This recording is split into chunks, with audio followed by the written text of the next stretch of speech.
রংপুরের একটা ঘটনা যে আমি এক ডক্টরের কাছে গিয়েছি, ডক্টর টেস্ট করার জন্য গাড়ি থামিয়েছি, দৌড় দিয়ে একটা ছেলে আসছে, দূর থেকে আমাকে দেখেছিল, এসে গ্লাসে লক করত, গ্লাস খুলে বললাম কি সমস্যা বলেন।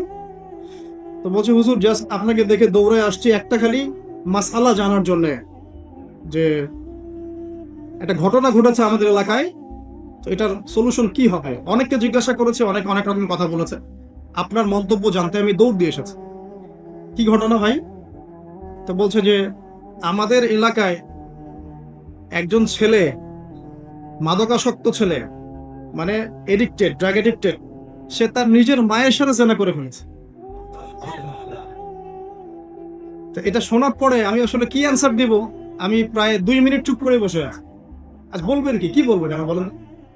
এই ছেলের এখন করণীয় কি এটা জানতে আসছে, কি করবে এখন সে?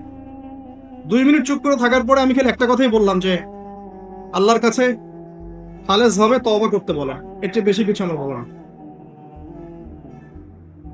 তো ঘটনাটাকে আপনাদের কাছে কত বিব্রত বোধ হচ্ছে না? অরুচিকর মনে হচ্ছে, খারাপ মনে হচ্ছে, কিন্তু আমরা এখন দিব্যি সুখ খাচ্ছি, মায়ের সাথে জেনাও করছি, খারাপ লাগছে না, বরং যুক্তি দিচ্ছি এগুলো না করলে কি যুগে চলে।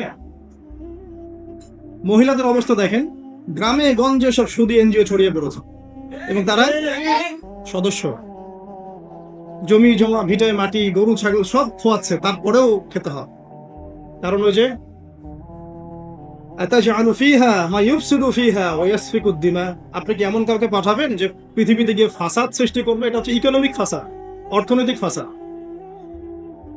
দেখেন, মুসলিম পরিবারে জন্মগ্রহণ করেও ম্যাক্সিমাম মানুষই নামাজ পড়ে না। ম্যাক্সিমাম কতজন মানুষ 5 ওয়াক্ত নামাজ পড়ে, এটা এখন জরিপ করার ব্যাপার। দেখবেন মেজরিটি সংখ্যক কোরআনটাকে বিশুদ্ধ করে তেলাওয়াত করতে জানে না। কথাগুলো রূপকথা মনে হচ্ছে, বাস্তব বাস্তব জীবনে নেমে এসে দেখেন। ওই যে বলি না আমরা, তাওহীদি জনতা মাঠে আছে, তাওহীদি জনতা মসজিদেই নাই। কি বুঝলেন? কোন মাঠে আছে? তারপরে মুসলিম পরিবারে জন্মগ্রহণ করে দেখবেন পর্দা যে একটা ফরজিয়াত, এই কনসেপ্টই না, বরং এখন চেতনা এমন যে গায়ের জামা কাপড় ছিঁড়ে খুলে ফেলতে পারলে বাঁচবে, মানে এখন এই যুগ চলছে। একটু আমি দেখাচ্ছি যে কিভাবে এই জায়গায় আসছে। দেখেন, একটা সময় ছিল যে মানুষ সিগারেট খেত, স্মোক করতো, আমরা ওই জেনারেশনটা দেখেছি, স্মোক করতো চুপ চুপ চুপ করে, ওই চায়ের দোকানের কর্নারে, এই বাথরুমে ঢুকে, ওই মাঠের ওই কর্নারে গিয়ে, কেউ যেন দেখে না ফেলে। তারপরে কয়েক বছর পর পরিস্থিতি একটু পরিবর্তন হলো, ওপেন স্মোকিং, সবাই, ভাইয়ের সাথেও স্মোকিং, বন্ধুর সাথে স্মোকিং, পরে বাবার সাথেও দেখা যাচ্ছে ছেলে স্মোকিং। এই একটা যুগ আসলো দেখেন।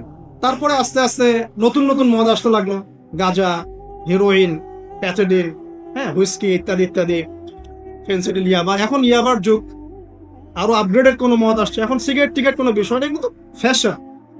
যদি কেউ ইয়াবা খায় তাহলে বলা হচ্ছে হ্যাঁ এ মাদক সেবী। আর বাই দ্য ওয়ে, আমাদের দেশে কিন্তু নিবন্ধিত 190টা বারও আছে, হ্যাঁ, এবং দেশি 204টা ব্র্যান্ড চলছে, আর বিদেশি 38টা ব্র্যান্ড চলছে। পারমিট পেয়েছে 85,070 জন।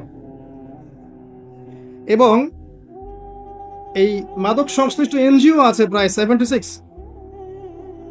21 বছর হলে যদি কেউ পারমিটধারী হয়, সে মদ খেতে পারে, কোন সমস্যা নেই, এটা নাগরিক অধিকার আপনার। আবার আশ্চর্যের ব্যাপার এটাও যে এগুলো খুলে উন্মুক্ত করার পরেও আবার মাদক নিরাময় কেন্দ্রও আছে 7টা। মানে ওভাবে খাবেন, এডিক্টেড হয়ে যখন জীবনটা নষ্ট হবে, এই 7টা নিরাময় কেন্দ্রে এসে আপনি চিকিৎসা নেবেন। এগুলো ডিপার্টমেন্ট আছে, সদর দপ্তর আছে, সব গোয়েন্দা সংস্থা আছে, এবং মাদকদ্রব্য নিয়ন্ত্রণ অধিদপ্তরও আছে। তো এটা একটা সার্কাস, মানে এই ওয়ার্ল্ডটা হচ্ছে একটা সার্কাসের জন্য। এই বিশ্বে যা হচ্ছে না, খালি চোখ দিয়ে যা দেখছেন, এর বেশিরভাগই সার্কাস। যেটা বলছিলাম, এখন ইয়াবার যুগ চলছে না।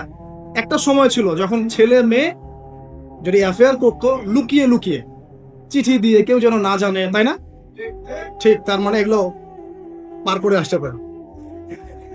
তো লুকিয়ে লুকিয়ে ছিল, কেউ যেন দেখে না ফেলে, কফি শপে বসলেও খুব সাবধানে, রিক্সায় বসলে কেউ যেন না দেখে।